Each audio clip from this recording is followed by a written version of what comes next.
love the chase and the hunt, and I set the pace when I'm running. I always take what I want and I always give it 100. Don't need a bank, no I'm funded. Play the game like it's nothing. I'm always thankful for something. Don't take for granted, stay humble. Now wake up! It's time to look at the enemy. Look in the mirror if he is no friend to me.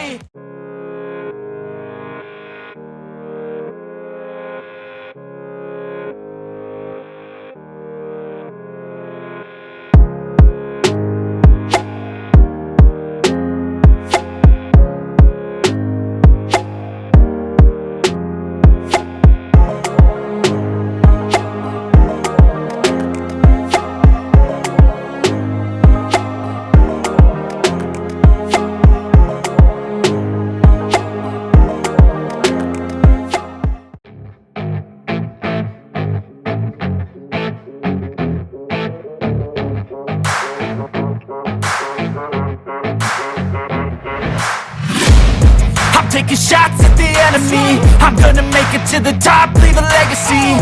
If I got something to say, you better let me speak. Turn it up a new degree, bitch, you ain't seen anything. I pop off with the new rock, electronic, blow the sonic roof up. I'm too honest when I take a few shots. They're too toxic, need to take the noose off. And you cannot save me, 'cause I don't need saving. Mythologie. Les clans du lion, du tigre et du léopard.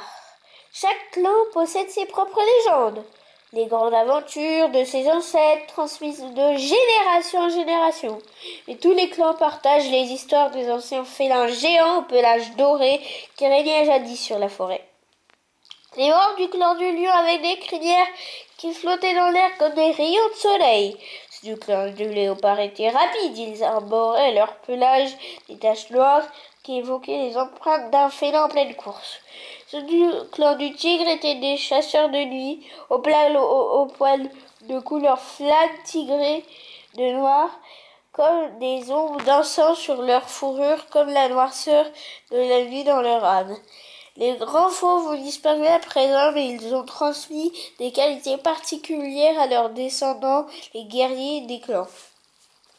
Comment le clan du léopard reporta la rivière? À l'époque où la forêt était encore jeune, où les bipèdes ne l'avaient pas encore touchée, les trois clans des grands félins se réunirent pour une assemblée durant les gelées de la mauvaise saison.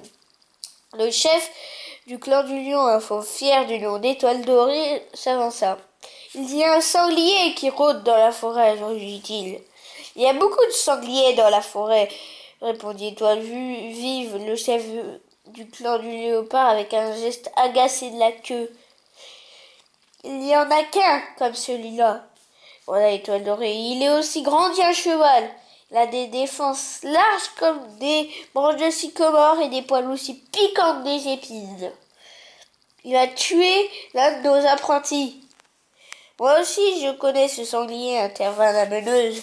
Nous l'appelons Rage. Un groupe de chasseurs du clan du tigre l'a croisé dans les bois il y a 2 jours, mais il nous a échappé. Il se bat avec la force de 10 guerriers, peut tuer d'un seul coup de ses défenses féroces. Ha! Fit une voix parmi les félins rassemblés. La foule s'écarta sur le passage du léopard nommé Patte Légère. Un tel animal ne ferait pas le poids face à un guerrier du clan du léopard, fanfaronna-t-elle. Nous pouvons surpasser en vitesse, en intelligence et le tuer. Vraiment, fela Étoile ombragée? Il sauta du grand rocher et quitta la clairière, ventre à terre, suivi par ses guerriers. Léopard. Étoile ombragée se tourna vers Étoile dorée, tandis que les fauves tachetés disparaissaient de leur vue. « Il y a quelque chose que nous n'avons pas dit à Patte Légère. »« Je sais, répondit le chef du clan du lion. Elle le découvrira bien assez tôt. Sois sans crainte, nous n'aurons pas besoin de renoncer à la rivière et ses berges riches en gibier. » La chasse débuta la nuit même. Patte Légère pista le sanglier grâce à son odeur et le trouva au pied d'un grand chêne, brun reniflant le sol. Elle voulut sauter dessus en poussant un cri féroce, mais le sanglier, surpris, tourna aussitôt les talons pour s'enfuir. Elle pourchasse sa rage dans toute la forêt, en sautant par-dessus des arbres morts, esquivant des buissons sans se faire distancer. Ils arrivèrent enfin à découvert, et avant que le sanglier puisse ralentir, emporté dans sa course, il tomba d'une falaise. Patte Légère sauta avec lui dans la rivière en contrebas. Elle le découvrit dans l'eau, en train de s'agiter dans tous les sens. Elle enroula ses pattes autour de lui pour clouer sous l'eau et y resta avec lui jusqu'à ce qu'elle sente ses poumons sur le point d'exploser. Tandis que le soleil se levait sur les gorges, Patte Légère et Rage s'échouèrent sur la berge de la rivière. Le sanglier était mort. La léoparde se le releva en chancelant détrempé à feu et à bout de souffle. Ce qu'elle vit lui fit alors dresser les poils sur les cils.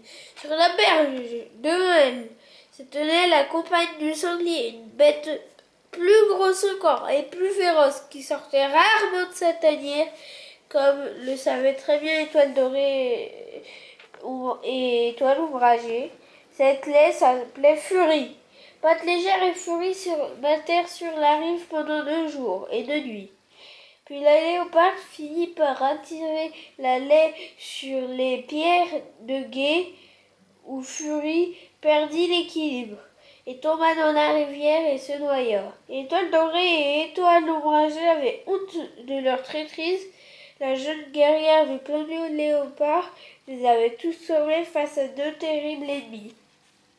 En conséquence, ils accordèrent au clan du léopard le droit éternel et unique de pêcher et chasser sur les berges. C'est ainsi que le clan du léopard reporta la rivière. Je précise que c'est dans le guide illustré et que je pense qu'on peut avoir cette histoire nulle part, donc vous embêtez pas à acheter des livres. Il y sera pas dans la série et tout ça, il y sera que dans le guide illustré.